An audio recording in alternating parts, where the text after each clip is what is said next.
I'm here today sa resort capital of the Philippines at nandito ako ngayon sa isa sa highest rated resorts dito na napakaraming 5-star reviews. Pero nakakapagtaka, meron ding mga 1-star review. Totoo kaya itong mga to? Sabi ni Minda, my mom enjoyed the pool. 1 star.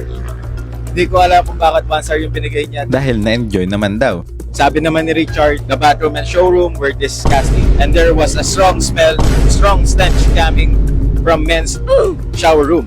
At ang last, hi, I haven't stayed yet. I'm just planning. How much is it? I mean, what are your rates here?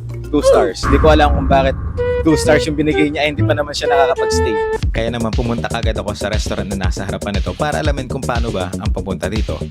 Kaso nga lang,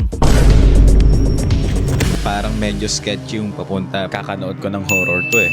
At sinalubong din naman ako kaagad ng mga nasa front desk nila. Medyo kinakabahan ako dahil napakatagal ko na sa Calamba pero di pa ako nakapunta dito. Pero di ko in-expect na may ganito pala sa Calamba.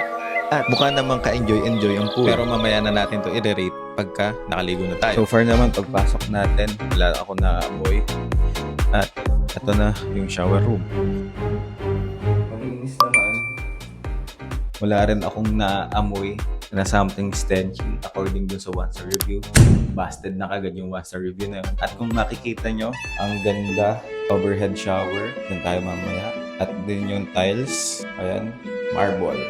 So far so good naman. Next, ang restroom. Ang sabi sa 1-star review ay meron daw stenchy na amoy. Dapat pala nagbaano ka ng mask para dito.